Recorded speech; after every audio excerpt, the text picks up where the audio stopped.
Hello, and welcome to a kind of a different kind of video than I normally do. This is not going to be a live solve. Instead, I'm actually going to do a walkthrough of a puzzle that I did yesterday. So this is a puzzle, Russian Dolls by The Pedaling Pianist, and I did one of their puzzles last week, I believe, which was a wonderful puzzle. And this also was a wonderful puzzle. But the reason I wanted to do this walkthrough of the puzzle is that it has a very surprisingly low solve rate given how easy I think it is. And I think they originally rated this 4 stars for difficulty. And they might have bumped it up after seeing how few people solved it. And then once, at this point, maybe a dozen people have solved it. And the kind of average rating by the players is 3 stars. I think that's too difficult. I think this is actually maybe a 2-star puzzle. But I think this puzzle it's very fresh, right? It's a very new kind of logic that people haven't done before. It's not that hard, but I can see how people might be confused about where to start this. And so I wanted to do a walkthrough, and I asked the pedaling pianist if I could do, and they seemed happy to let me do this. So I wanted to post a walkthrough for people that maybe are having some trouble starting this puzzle or kind of seeing the puzzle, because I think it's quite a beautiful little puzzle, and it's hard to maybe see how this Latin square constraint is going to play out, but I just think it's wonderful, and so I want to do a walkthrough of it. So what are the rules to this puzzle? So the main idea here are these Latin squares, and Latin squares are basically just regionless Sudoku grids, right? They're an n by n square, so let's say it's 3 by 3, where digits don't repeat within rows or columns. So if in a 3 by 3 square, you'd have the digits 1, 2, and 3 in some order, right? Maybe something like this, right? That would be a valid 3 by 3 Latin square. And the specific constraint here is that this puzzle has exactly 3 Latin squares, and further, that those Latin squares are nested, like Russian dolls, within each other, right? So I've got some size Latin square, let's say it's this 3 by 3 one, and then maybe a 5 by 5 one, right, outside of that, and then, right, a larger, let's say 8 by 8 Latin square outside of that. So, and then these would be then the only 3 valid Latin squares in the whole puzzle. So that is the main constraint. That's kind of the beautiful thing to think about as part of this puzzle. And then in addition to that, we have Kropki dots, where digits around the black dots, one has to be double the other. The digits around the white dots have to be consecutive. And I have an Antiknight rule, where 2 digits that are knight's move apart, which is 2 squares in one direction and 1 square in another direction, in a perpendicular direction, they cannot be the same digit. So that's it. And you may be confused about where to start. I think the place to start is to just think about these Latin squares and how they might be nested within each other. So let's say I had a 3 by 3 Latin square. And I'm going to fill it out a specific way. It doesn't matter how you fill it out, because the basic structure is going to be that every row and column is going to have the digits 1 to 3. That's the requirement for having a Latin square. And if that's true, then the Latin square is satisfied. And I don't really care what order they're in, because I'm going to start looking outside the Latin square. If I'm outside the Latin square, the only thing that matters is what digits it sees, and it's always going to see, no matter how this is arranged, as long as it's a valid Latin square, it's always going to see the digits 1, 2, and 3. So now I want to think about, okay, what's the smallest Latin square that I can surround this with? So for example, can I do a 4 by 4 Latin square with this 3 by 3 Latin square inside? And the answer is no. And the reason the answer is no is because, well, what do I have to put in this cell? I have to put a 4, because to be a valid Latin square, I have to have all unique digits. That has to be a 4. Then what I have to put here? Well, also 4. Also 4, right? And so everything that's kind of either in the same row or the same column as the Latin square is going to have to be a different digit. And the only kind of unique digit I have here is 4. But we can see that immediately is going to break this 4 by 4 square. Well, okay, what if I make it 5 by 5? So I'm just going to extend a little bit. And again, it doesn't really matter how you extend it. The same issue is going to crop out up where, okay, well, now what do I put in the rows and columns that see the Latin square?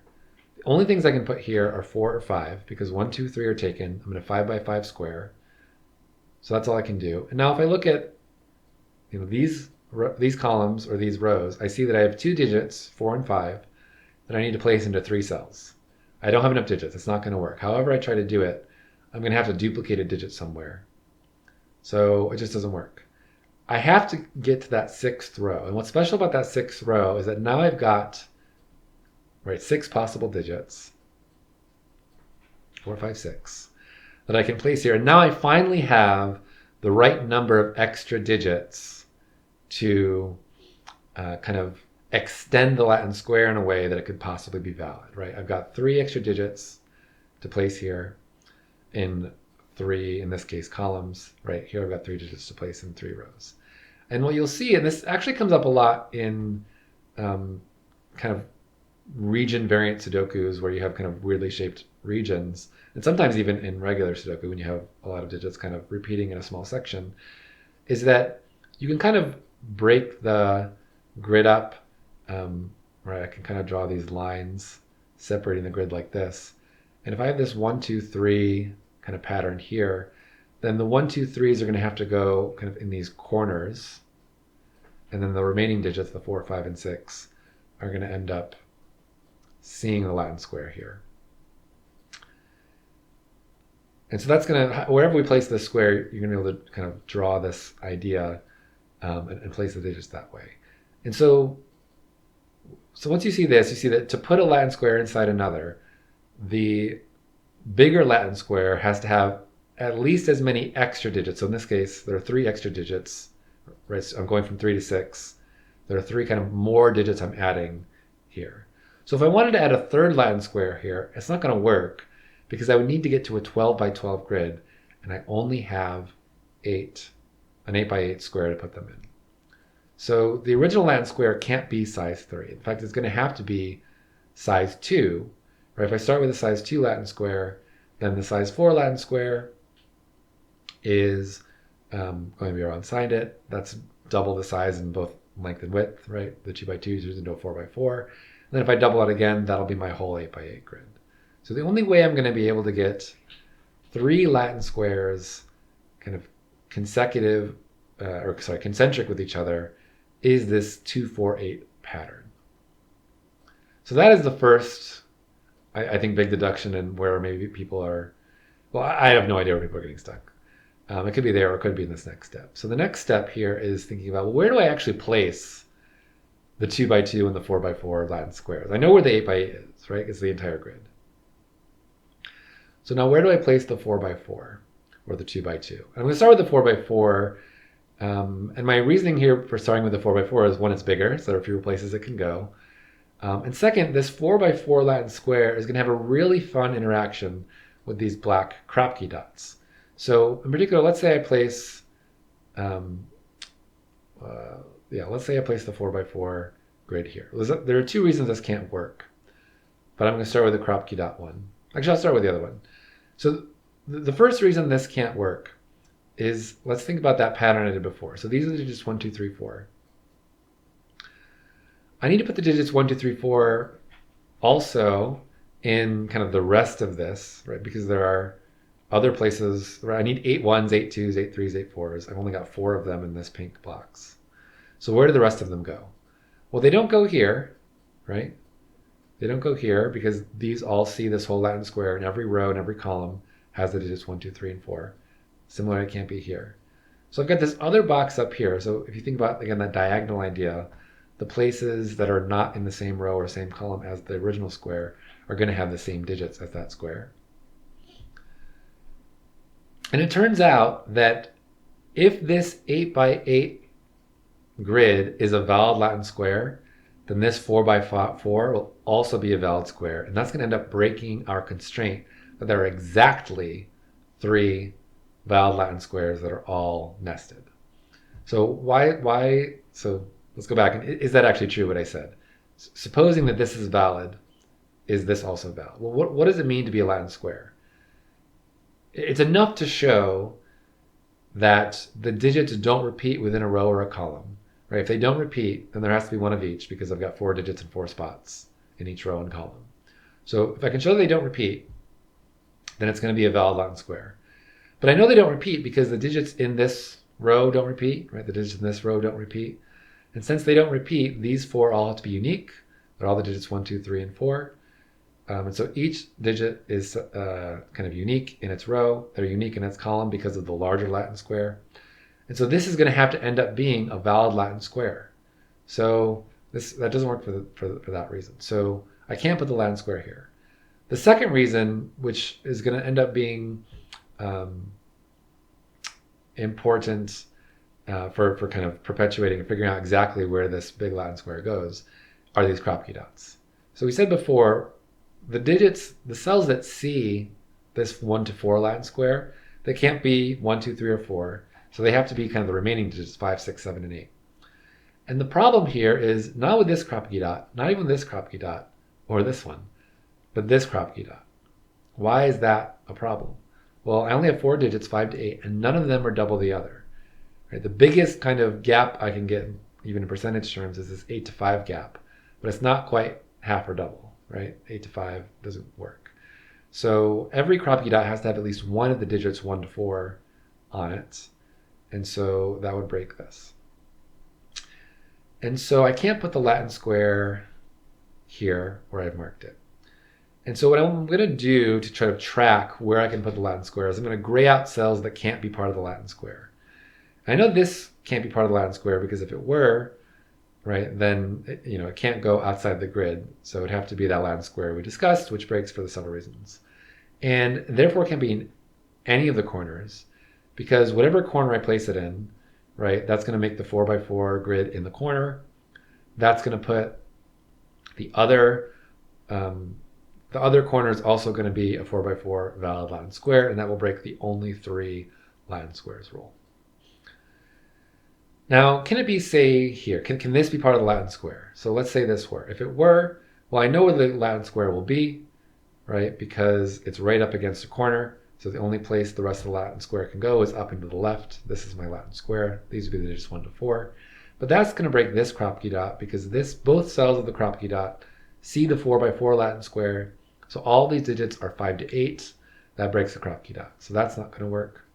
Same thing with this cell, right? I end up with the 4x4 Latin square here. That breaks this Kropki dot. Same thing here, right? This 4x4 Latin square will break this Kropki dot because, again, both cells of the square see it, so it can't be here. And once I have only 3 cells to play with in the row or column, I can say, well, it can't be any of them because the 4x4 square just won't fit there. And now I can do the same thing, we'll start with this column, and you can see you can do the exact same thing with this column, but using different dots. So suppose that this were part of the Latin square. I have this 4x4 square here. That's going to break this Kropki dot. I can do the same thing with each of these cells going all the way down. And then I can do the same thing here. This 4x4 square will break this Kropki dot. And as I move down, right, each try, I'm not getting away from the fact that this Kropki dot sees, both cells see the Latin square. So this isn't going to work. And then now that this row only has 6 cells, I'm again going to run afoul of this dot, right? If I start here, that's this square, that breaks this dot, right? I can keep moving one at a time. And no matter where I put it, that's going to break this dot. And in fact, I can actually do that all the way up to, I can keep going back and forth, right? And no matter where I put it, right, that's going to break this dot. I can move it up a little bit. That's still going to break this dot. So the only way that the Latin square is going to work is if this Kropki dot, or once I've kind of eliminated all of these gray cells, the only way it's going to work is if, I'm going to put this in green, is if this Kropki dot is either partially or totally within the Latin square, the 4x4 Latin square. Now it's going to have to be totally in it because, or if I put it up against this top wall, no matter which way I put it, if I put it over here, The 4x4 square completely subsumes the dot. If I put it here, same thing. And in fact, all of these cells are definitely going to be in the Latin square, and all of these definitely will not be. And then the question becomes, okay, where do I put it the rest of the way, right? So can I put it, for example, here? And then it's this Kropki dot that I have to worry about, right? So if I put it here, that's going to break this dot. Both of these cells see this. If I move it over one, same problem. I have to move it all the way to now the corner of what's left before I don't run into an issue. So this has to be the Latin square. And you may think, well, this doesn't work either, but for the same reason this works too, because here I've got a digit 1, 2, 3, or 4, and here 5, 6, 7, or 8. That's not a problem, right? Remember, the problem is if both digits are 5 or higher, there's no place to I can't have two digits where one is double the other. 1 on each side is fine. 2 low is fine, right? So this is good. This is in fact the only place it could be. I'm going to get rid of the grace. I'm going to get rid of the gray cells now because I don't need them anymore. I have my 4x4 Latin square. And I'm just going to place here, these are the digits 1, 2, 3, and 4. And so all the cells that see the Latin square, they're going to be the higher digits, right? 5, 6, 7, and 8. And that leaves these remaining squares to only be 1, 2, 3, and 4. And now I can actually play, because of this white dot, I can actually say this has to be 4 and this has to be 5. It's the only kind of consecutive pair I have between high digits and low digits. With the gray dots, I can also kind of add some more information here. So this can't be 3 because the 3 would have to go with a 6, and neither of these can be 6. This can't be 1 or 2. This can't be 5 or 7. Same thing with these. The low digit, if I have a high digit and a low digit paired by a black Kropki dot, the low digit will be 3 or 4, and the high will have to be 6 or 8. Okay, now the next thing I'm going to try to do is try to place the 2x2 Latin square inside the 4x4 Latin square. So how do I do that? Well, just like the 4x4 and the 8x8, I can't put it in the corners, right? Why not? If I put it in a corner, say here, right, then this will be a valid 1, 2 Latin square, but the kind of diagonal corner will also have to be 1 and 2. And so that will then therefore become a valid Latin square, and that will break the constraint that there are exactly 3 Latin squares that are all nested. So I'm going to, again, use gray to eliminate where the Latin square can't be. So now the valid Latin square is either going to be, here, or here, or here, or something like this. Well, it can't go here because this is constrained to 3 or 4. So this can't be part of the Latin square. And now this can't be either because, excuse me, if this were part of the Latin square, then, it'd have to go left or right somewhere, but it can't reach those. So now I'm down to kind of 4 positions where it could possibly be. So where does it go? Well, now I'm going to look at this 3 or 4, and actually both of these 3 or 4s, and recognize that wherever I put the Latin square, right, let's say I put it here, let's say I put it here, the diagonals are also going to have to be the same 1, 2 digits. So what do I mean by the diagonals? So let's say this for the Latin square, I'm going to make this pink. Then I can draw some lines here kind of around this and extend them. Just like I think I did this before. And all the digits that kind of see the Latin square, they can't be 1 or 2, so they would have to be 3 or 4. And then the ones, I'm going to call these the kind of diagonally complementary digits, these also have to be 1 or 2.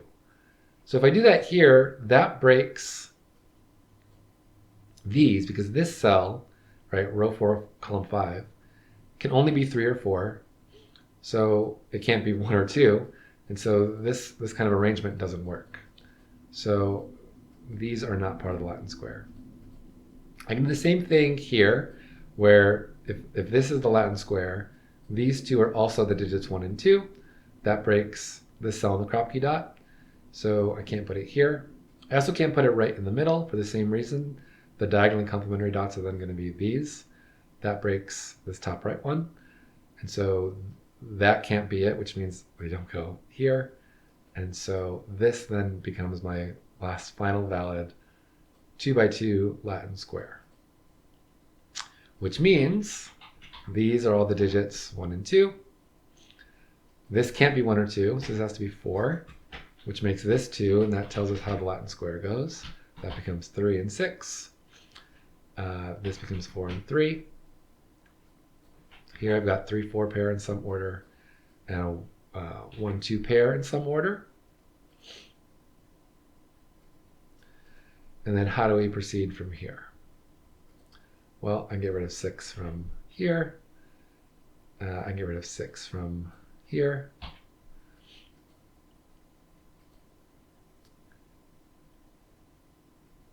And then from here, what I want to do is I can get rid of 5s. I can get rid of knight moves, 5s. Oops.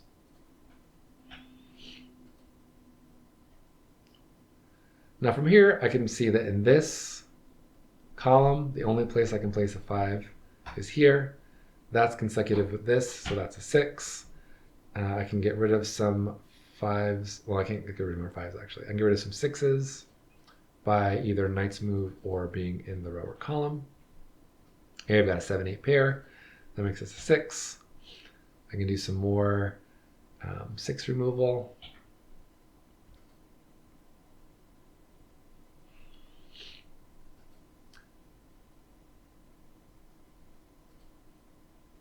Now I wish I had spent a little more time. I actually forgot how to do the digit placement. I'd spent so much time thinking about this that I forgot how to do the digit placement. So from here, what I'm going to do is I'll get rid of these 4s. Let's see, we either have 6s like this or 6s like this.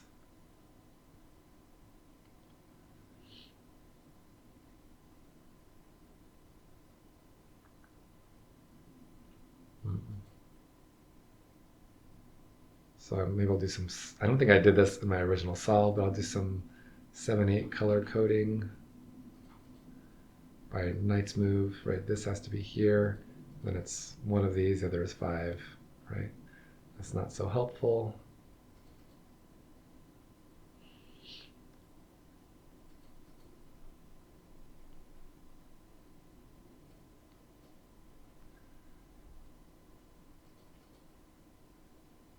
So one of these is 5.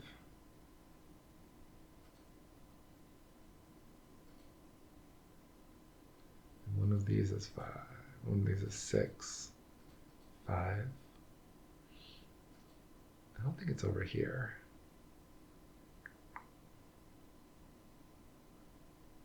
Huh.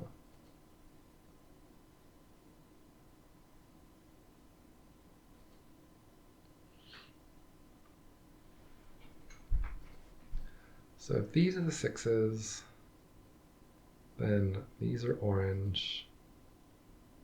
These are 5. No. But I can still do 5 and purple either way. Huh. Let's see. I can do the knight's move stuff here. So that's 1 and 2. Oh, of course. So that's 2 and 1. And then the 3s and 4s. This is 3 and 4. That makes this 8, 4 and 3. Apologies. So yes. I could have finished this square immediately, which is I'm sure what I did the first time, by the knight's move constraint. That places this 8 here, and that's going to show me what all these have to be. Up. 7s now go in there. 6s are here. That's 8.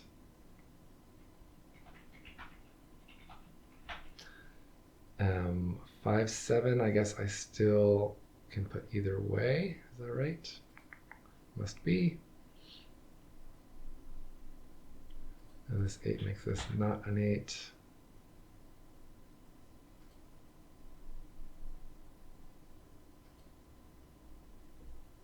This digit can't be either of those, but it could be either of these. So this digit's not here. So for 5 and 7, they go in these two digits. This one has to go over here. This one has to go in one of those two.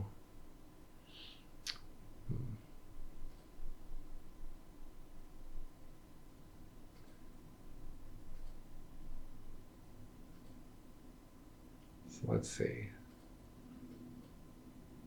This is not 3. So 3 is one of those. Oh, it's not 2. So that's 1. These are 1. That's not 2.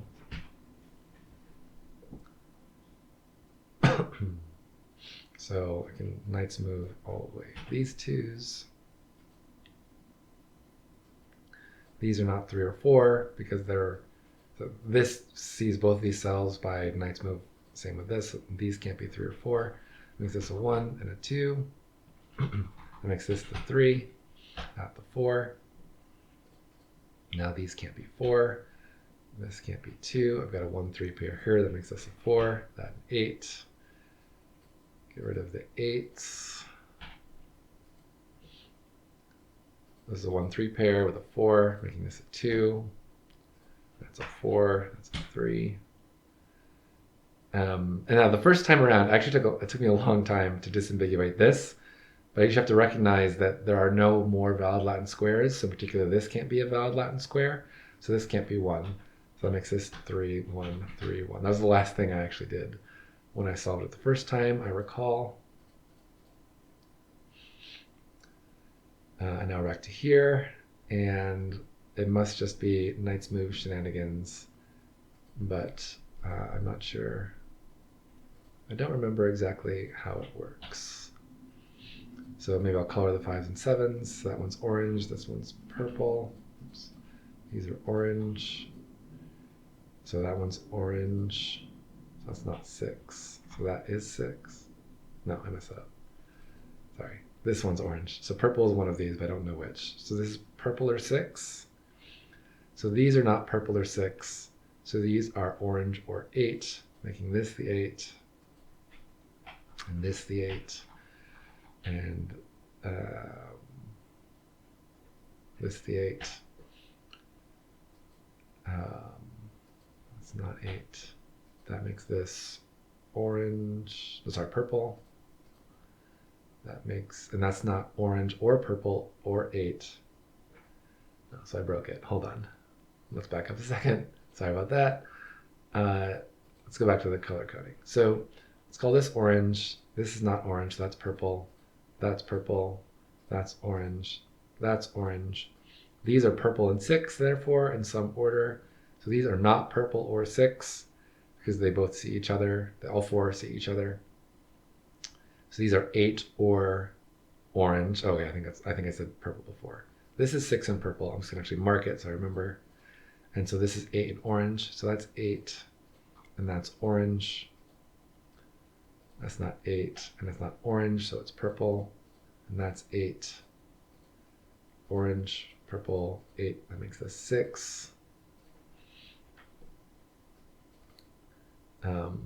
This is not 6 by knight's move. That puts the 6 here. And 6 here, which makes this the purple. Makes this the 8. And then by knight's move, this is the purple. These are the orange, and that's the purple. And then I disambiguate that because of this 5 here. So orange is 7, and the purples are 5. Oops, not these. And that is the puzzle. So apologies for that blunder in the middle. Not much of a walkthrough. It became almost like a live solve again, as I forgot how to actually finish it up. But hopefully you didn't need that end, and once you saw how the beginning of it was solved, you could kind of get yourself through the rest if you wanted to, or you were just able to appreciate the beauty that was this puzzle. So thank you, The Pedaling Pianist, for making this puzzle. I really enjoyed it, and hopefully you can now understand this puzzle. So thank you very much for watching. I'll see you later.